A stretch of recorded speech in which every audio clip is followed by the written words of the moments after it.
Hello, everybody. Welcome back to the return of the show. My name is Abraham, and with me is my co-host, Ben. And today we're talking about the one, the only, Chainsaw Man.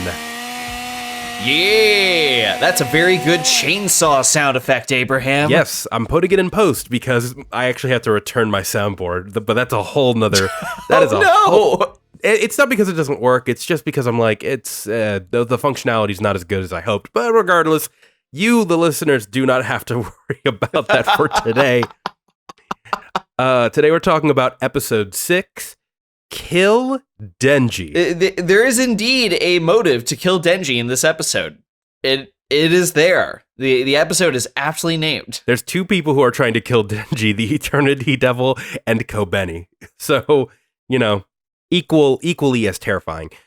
Really quick, we just gotta quickly say, this is probably, if not the best anime of the year, and absolutely one of the best that's come out, I think, personally, in the past, 5 years at least. I mean, it's so crisply animated. The way that they go about their shot listing and shot composition is, again, uniquely cinematic. There's not a single, standard shot, reverse shot throughout the entire show. And then top it off with the sound design, just quality of filmmaking is concerned. This is top notch. Every episode is movie level quality. So yeah, Mappa is really, really flexing on this one. It's very nice to see something like this. And while the story, for me, it hasn't quite hit that moment where I'm like, this is the greatest thing ever, we're still in its really early stages, and it's vastly entertaining, and it's very enjoyable. So I have to give it props. We also got to talk about another thing, because we were right. We called it again. I'm just saying, if you need a podcast that's going to give you the right answers for theory crafting, it's us. Because we just spatball the Infinity Devil, and there was an infinity sign, the Eternity Devil, the space and time. That was pretty much what we were dealing with in this episode. Yeah. A wild concept for sure. No, it was I think my favorite thing is you and I went, it could be that. And then we went, nah, that's way too powerful for them to be dealing with right now. A devil based off of a concept, that's too much. Well, because we were under the impression that this was going to be a lesser devil given powers by Gun Devil flesh. But as we later learned in the episode, it was all a ruse. It was all fake. It was a trap. I will say, someone in our comment section on YouTube, which, by the way, you should check out the YouTube channel, did point out that we actually called the Gun Devil on episode 1. We were trying to come up with scary devils, and you were like, the Gun Devil. That's an easy one, because people are afraid of guns. And immediately, it's right there. I mean, to be fair, though, if you're crafting a magic system that's based off of, objects or concepts that people are scared of become really powerful, I'm like, yeah, a gun thing would be horrifying. And then we got that. But I do want to talk about something a little bit lighter before we get into something. There's a very nice ship this episode that I very much enjoy. Yes, there is. Aki and Himeno. Easy ship. Yeah, and I don't think that they're being coy with it either. This is one of the few instances where we see a relationship that's being displayed, and it is coming off as legitimate affection. It's not something that I think fans really need to reach for with their shipping. Everything about this relationship between the two of them just feels incredibly intimate, and both of them are kind of lugging in trauma together that actually they're very good at sort of complementing with each other, which not to say trauma bonding is a good thing, and I'm not insinuating that they are trauma bonding, but they're both much more well-informed as to each other's needs in a way that I think works really well for both the story and their representation on screen. Yeah, Aki standing up for Himeno, I think, was the biggest indicator of that. And also, we were talking about sound design earlier. There was very subtle, heartbeat, heart palpitations growing after Aki, did that gesture for Himeno.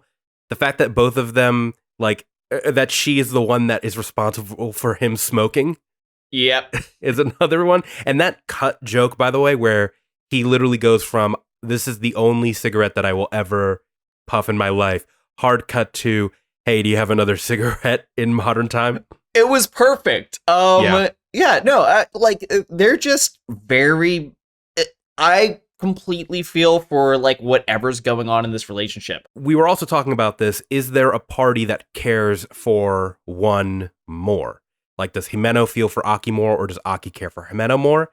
And I'd be willing to wager that Himeno cares more for Aki than the other way around. At least romantically. Yes, romantically for sure. I think Aki definitely sees her as a friend and as a confidant. They are partners by work standards, and obviously Himeno cares greatly for Aki's health and longevity, citing that like he still has things to live for, which I don't think is something that she really believes about herself, all things considered, based off of the fact that she even included that statement.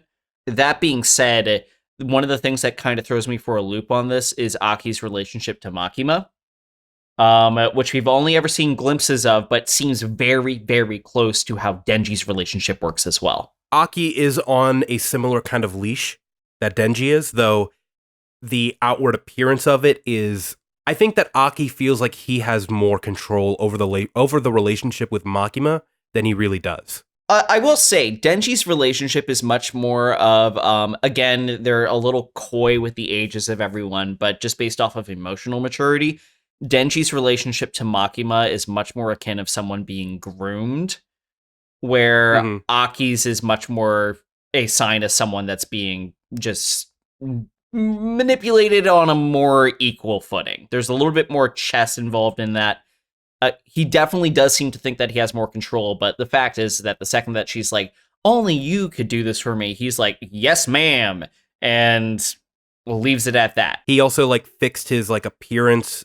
He, like, meticulously tried to fix his appearance before knocking on her door. I think that's something that we are going to see really often, actually, especially because, again, with the whole side of this being deals with devils and a commentary specifically on transactional relationships and more or less abusive relationships with that in mind and how that can be problematic. We are going to be boiling every character's relationship with Makima to a character that they are better suited for. And obviously this show is treating romance or sexuality as a part of that. So odds are we're going to be comparing the relationship between Himeno and Aki versus Aki and Makima somewhat often now that Himeno has been introduced. And also, we haven't seen Himeno and Makima on screen yet together, which will be a further indicator of all this. Yeah, that's gonna be a bomb of a scene to watch those two interact.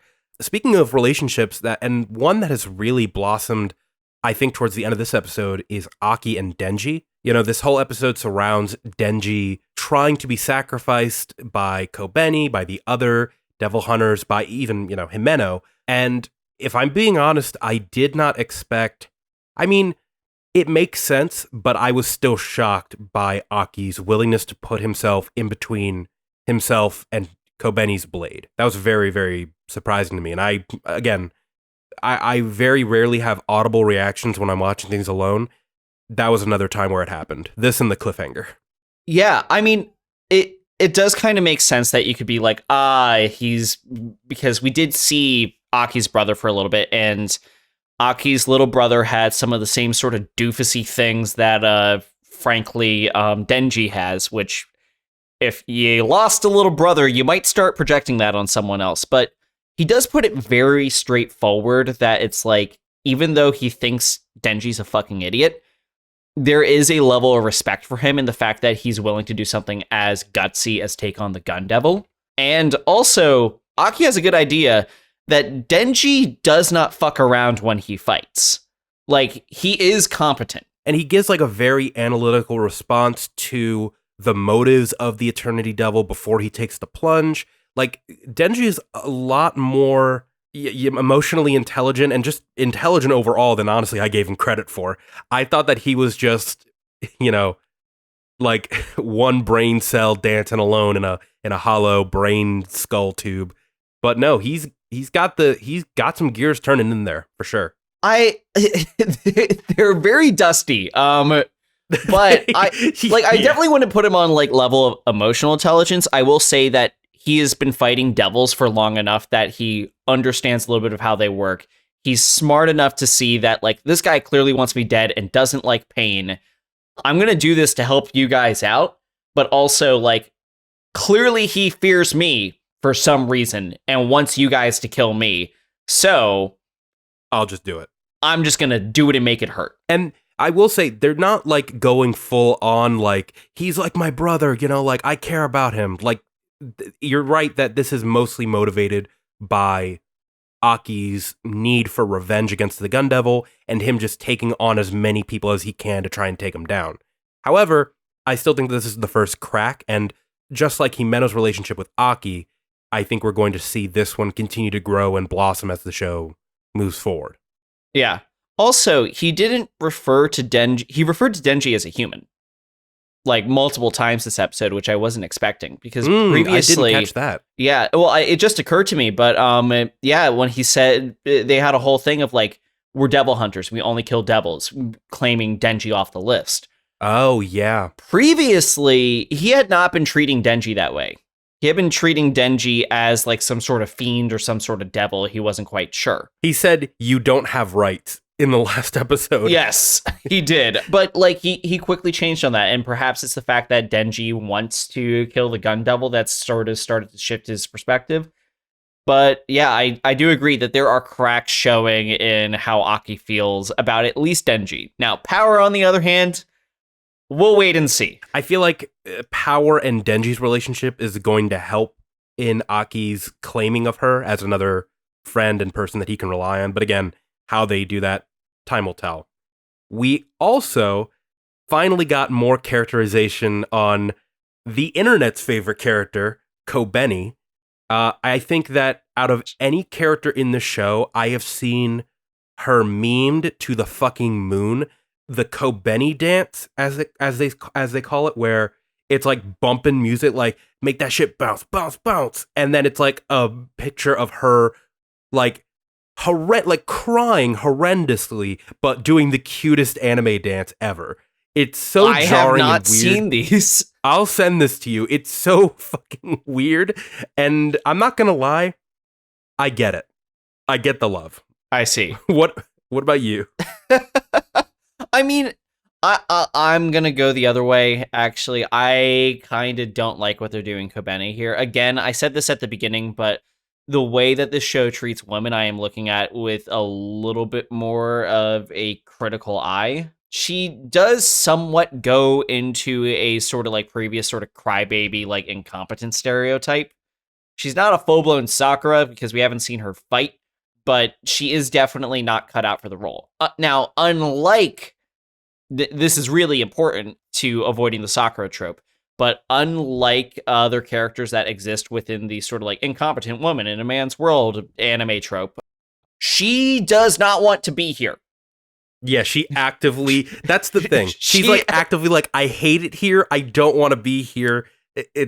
She cries at everything. I will say, there's also like this other weird innuendo of like, either I had to become a devil hunter or a sex worker. And I'm like, yeah, okay, that was weird as fuck. That's like, okay, that's super. I do not understand what the author was getting at there. Because there are other demeaning jobs, and also, I hate to break it to people, but newsflash, sex workers make a lot of money. Maybe that's a commentary on how people view devil hunters in this world. That's the only thing that popped in my head, but like, I need further world building. Like, I need someone to stop and explain why those were her two options. Yeah, she was going into such a rant about how she also wanted to go to college and that she had to do this to support her brother, that like, and again, I hear what you're saying, because there absolutely is this critique with this trope of a character, but I think for me, the reason why I was not, and just like how Denji, like I was not so off put with Denji's characterization, and the reason why is just because I'm so off balance from what I normally see in anime, that I have to give it a pause. Yeah, and again, nothing that I'm saying about is like it's like, oh, this show's sexist. And like, funny enough, as long as the show's been going on, a lot of the women are extremely well written. So I'm not really I this show is not giving me the normal anime problems. I do think that the show is just wildly horny, and that might be it. It might just be wildly horny. I think this is another wait and see type character. I think that they're going to I need to know more about in. her brother. I need to know more about her family now. Like, there's so many wild implications just from the 2 sentences that she gave. Like, I'm like, interesting. We are not leaving that alone. Yeah, like, we need to know, what's your home life? Where are you from? Like, do you feel safe? Do you need to also be living in Aki's apartment? What's happening? Like, that's what was going on in my head. Another roommate? Yep. Hey, Aki, you've got another one. This one instead is having a bad home life and just needs to leave the house for a normal reason. Well, not a normal reason, a pretty fucked up reason if I'm understanding the implications of her home life correctly. But yes. It was also very, I wouldn't say and it's not out of character, but it is strange just how willing she was to go and kill Denji. Nah, I don't think that was strange at all. Because here's the thing. I would have done that shit. Not strange as in like it didn't make sense, but again, just like how they are spewing this characterization, I was just not expecting it to happen in the way that it did or to be presented in the way that it did, if that makes sense. These characters are somehow simple and yet much more, it's not as simple as, oh, she's incompetent and she can't do anything. You know what I mean? Like there's also like just the baseline fear that she has for the job. No, okay, so this is actually we're going into Kobeni way more than I thought we would this episode, and I do want to talk about the Chainsaw Devil. But I have a theory for this based off of a couple lines of dialogue that we've gotten. So first off, when we first met Kobeni and they did like the sort of cut with voiceover of just like Kobeni, she's super timid, but she's extremely competent. And then the line in the flashback earlier when Aki and Himeno were on their little like post-mission date and eating food and stealing food from each other and being all cute and shit. There was a line about like what devils really fear are not devil hunters that are good, but devil hunters that have a screw loose. Oh. Yeah. Oh, so she might be dangerous. Yeah, the third thing here, let's back up to the, like, either she becomes a sex worker or she becomes a devil hunter situation. And, like, let's say that this is a commentary on how expensive school is, because, again, sex workers make a decent amount of money. If devil hunters also make a decent amount of money because they do something extremely dangerous, then there is a possibility that her only 2 options were either sex work because it makes a lot of money and you could do it as a beautiful woman if that was something that you could do, then like that's one thing. But if it was the only other option was devil hunting because homegirl is insane and will destroy everything in sight, then that better explains the binary between the two. Yeah, so maybe she's just like a sleeper, like a deep, she was not even on my radar until you said that, and then I thought, wait a minute, that's genius for her to be the strongest character. Yeah, like there's a possibility that she's just like insane. Maybe not the strongest character, but like just crazy powerful enough and like insane and like only a human crazy devil hunter could be in order for it to hit that mode. I'm excited to see that. Before we move on to the next thing, because we do got to move on to really big stuff.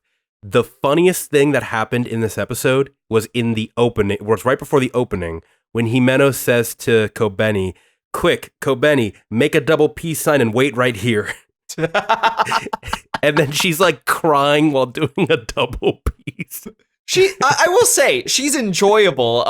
Like, I feel like there's going to be a lot of fun gags with her. It's just a wait and see thing for me. I got to see what else the fuck is going on. Of course. I have so many questions about her, unlike the simp in the group who shall remain just the background simp. I don't care about him, so we're not going to talk about the other guy. I thought he was going to die this episode, and I'm sad he didn't, but let's move on. Well, let's move on to the thing that we called last week, just randomly. We got the reveal of who is controlling this hotel, who's keeping them trapped on the 8th floor, who's keeping time stuck at, I believe, like 8:28 p.m. 8:18, I think it was. 8:18. Yep. It is the Eternity Devil. And we got a lot of subtle hints for their motivation in this episode. And it was all something it was just completely under the radar, and you really have to take the extra second to go, wait a minute, what the fuck does this mean? So we first know that this Eternity Devil knows about the chainsaw apart from Denji. So yes. It is aware of the Chainsaw Devil as an entity. It also knows that the heart of Denji is Pochita because he calls into reference that he wants his heart. He's also afraid of him. And finally, we are kind of led to believe that this whole thing was a trap for the Eternity Devil to capture Pochita. So, the big question is, what the fuck does this all mean for Denji and really Pochita? There was specifically a line of this is my stomach, my heart is not on this floor, which implies that the heart is the ultimate weak spot of the devil, or the ultimate sort of core of the devil, which of course it makes sense. It makes sense why, in that case, Pochita becoming Denji's heart then allowed Denji to essentially be the Chainsaw Devil while also maintaining his humanity. The other sort of question here on base motive is we know that he doesn't specifically want Denji dead. He wants to eat Denji's heart, which would be Pochita. So the other question, just baseline magic system, is what happens when a devil truly eats another devil? Because we've seen one eat Power and her cat, but Power obviously wasn't fully digested because they pulled her and Meowie out. So yeah, do you digest and is it a slow absorption over time? Do you become a compound devil? Would it become the eternal chainsaw devil? That's a terrifying. That's just that terrifying. infinity sign with chainsaws. The entire hotel turns into Chainsaw Hotel. I don't quite know what's going on there, but this gets even weirder because if you're comparing a chainsaw, which is, frightening, but if you're comparing that to the concept of eternity. Yeah, they're not the same at all. Yeah, and we know how the power scaling in this universe works. So what is it about Pochita that sets him apart and has put this much of a target on this little furry dog with a chainsaw on its head? Yeah, we're given an explanation the more that they're feared, the more powerful they become. So naturally, this concept of eternity should be more powerful than the concept of a chainsaw. That being said, it's interesting though, because the concept of a chainsaw should, on the other hand, be way more intimidating and scary than a cute puppy dog with a chainsaw on its head. There's so many inconsistencies specifically with Pochita. It just doesn't make sense. Makima is aware of Denji and Pochita and the situation that happened, correct? Yes. He told her all about this. But we never really call into question how Makima doesn't really react as strongly as these devils are. If Pochita is as strong as the devils are implying that he is, then why is it that the Makima and really all of the devil hunters, why aren't they on the same page as far as him being able to conjure chainsaws? Every time that Denji says that he's going to summon the chainsaws, a new character will say, chainsaws? As if they don't even understand what the fuck he's talking about. So I do think that Denji within the organization has been kept close to the chest. That being said, I thought the entire group, he was not in full Chainsaw Man mode when when Aki saved him. He was only in half Chainsaw Man mode. Yeah, but you would still see a chainsaw poking out of your forehead. So I don't think that the organization knows what the Chainsaw Devil is. For some reason, it's not on the radar. That being said, Makima and the higher ups might. There's no way, based off of the conversations that they've had about devils being weaponized in X places, that they do not at least have an idea of what's going on. Especially, we know that there are symbiotic relationships between devils and humans in certain cases, i.e. the contracts. So someone has to know something that's in a different position. But the real question is, again, why is Pochita not being, has never on screen been displayed as this power that clearly the devils think that he is. Or at least the Eternity Devil, who I can only assume knows a lot. Yeah. You were also kind of speculating about the origins of Pochita. I think you postulated if Pochita was previously a fiend. And that's kind of, and we don't know everything about fiends.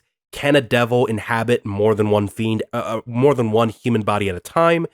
Can they jump from body to body once their host dies? Like what? There's just so much in the air that we don't know that it's hard to nail it down. Yeah, I think that the implication is that devils can only do one body at a time. That they'll pick a body, become encased in that body, and for whatever reasons they may prefer it that way, either in sort of name of the human that was with them previously, or in order to be able to better blend in with human society. There's a lot of potential reasons for that. However, we also know that the fiends will be somewhat easy to spot out. So there's only a certain layer of how usable that is. If chainsaws are feared, but it seems like Pochita is at least feared by other devils in this situation, what is going on to make him seem less powerful? Is it that he was injured and just never fully came back to strength because the deal that he made with Denji, wasn't actually that good of a deal? He didn't get enough blood to come back in full? Or alternatively, if devils fear you, do you somehow become weaker or more humane? Because Pochita's very docile. That's another thing, actually. The deal that Denji made with Pochita, or rather that Pochita made with Denji, there was another line of dialogue that I just realized that Aki says when he's figuring out the motivations for the Eternity Devil. Aki says if he wants Denji, it's because it benefits him. Yes. Deals with devils basically imply that there is something that the devil's going to get out of it, like it benefits them. Now, on the one hand, it would be nice if Pochita was just a devil who was like, yeah, I'm your friend, I don't want anything ever, and I'm just going to repay you the favor. And I'm not suggesting that there's anything sinister with the deal that was made with Denji at all. But we now have to consider that the deal that they made was a contract. Yes. A binding contract, within this world of magic. Which then kind of goes into, okay, if Pochita is giving Denji another chance at life, what does Pochita gain out of that? Is it the fact that now he embodies this, fear of devils, or is Pochita like a being that that devils fear? Is it that simple? I mean, we do have some implications that there is organization within devils to some extent, although it seems like the humans have not quite cracked it yet. So it is possible that maybe at some point there was devil infighting and Pochita was on the other end of it, and perhaps the humans aren't aware of it because this was just not a battle that they were involved in. Perhaps Pochita was fucking going, perhaps Pochita was, at some point much more powerful, chopping down devils for whatever bullshit they were doing, and is feared by devils because of that. What if he's the blade of devils? Like, he is a devil feared by devils. That's possible. Like the cop enforcer who's like, if you ever get too far out of line, I cut you down, kind of deal. That's possible. And perhaps part of that would explain sort of Pochita's sort of soft cuddliness, the fact that it's not, that it wasn't like an immediate kill Denji on sight type deal, not inherently super scary to humans. For all we knew, Pochita had another form that could have been stupid powerful that he just never used. That's another thing you just said. Okay, wait a minute. Hold on. Okay. I just got something. Are you about to have a big brain moment, buddy? Maybe. It's maybe. Devils get their power based on the fear of humans, correct? Yes. And we saw this in live in real time when Kobeni started to get more and more exacerbated. The devil grew stronger and bigger. But if other devils are afraid of Pochita, would that mean that he's null to that rule? I'm not sure. I don't know if it would make him weaker. I don't know if it makes him friendlier. There are questions to have about that, but we definitely know that at least the Chainsaw Devil is something to be feared by devils. Yeah. And you know what else is crazy about this whole episode? not one of the characters are addressing this information. So I will say, I do think that in like the episodes to come, they may start going, we really should have asked more questions, but the Eternity Devil's dead now or gone, so we can't. Okay, yeah, they might. I don't think Aki or Himeno are dumb enough to leave it alone. I do think everyone else is, though. Power could care less, and so could Kobeni and Simp. I love how we're not even giving him a name. He doesn't get a name until he gets actual characterization. Facts. I think Aki will clock it. I think Himeno will clock it. But right now they're just much more focused on staying alive, and Himeno was much more focused on making sure that Aki did not fuck up the rest of his life by using that sword, which I can only assume is related to another devil contract. Yeah, I think it's pretty clear. Like, I think it takes part of his life to do so. Yeah. As far as like whether or not the characters are going to catch it, just because of how the episode ended with Aki going in front of the dagger and really giving this emotional beat about how he just wants anybody who will help him get revenge, and also Himeno really wrapped up in her feelings for Aki, my fear is that they will be so wrapped up in the emotions of it that they won't be able to nail anything down. And I don't think that that's going to affect the episodes to come. I still think that the show is going to be fun and entertaining. Yeah.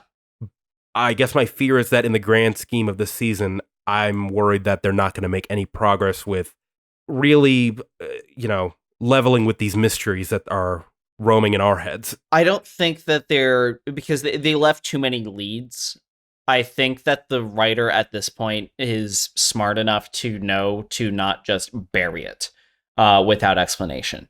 I think that they may go, fuck, it would be really good if we could have figured out more about what was going on. There's definitely something going on with Chainsaw over here, but that's as far as we can go. And also, this is the only devil that's shown interest. Power had no idea what the Chainsaw Devil was, and neither did the Bat or the Leech. So True. This is not a like devil-wide phenomena that Pochita's a problem. This is a really powerful devil phenomena. So maybe worse. are we gonna get more and more of these existential and nebulous fears rather than concrete ones? Like, are we gonna get the Fear Devil? The Fear Devil sounds like it's the final boss for the entire series. Like maybe, yeah, or like not even the Fear Devil. Like what's a concept that everybody's afraid of? The Death Devil. Yeah, no, that's possible. There's just so many things that.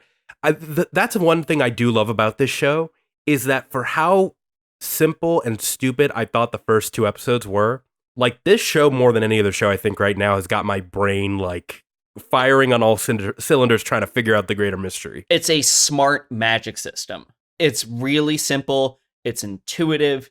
It doesn't sort of like break the game, so to speak. Like it's not going to be really easy to hand it to a character and then they can just solve all the problems. It favors the antagonist.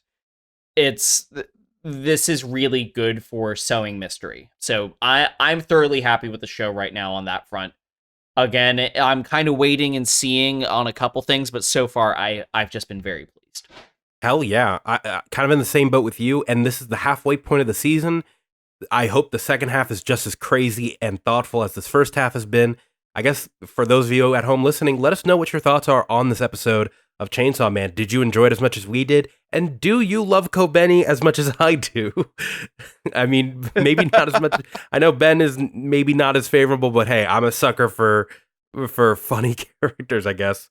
Just let us know your thoughts down in the comment section below. Make sure to give us a good rating on all the websites where you can find podcasts. My name is Abraham. That has been Ben, and this is the return of the show.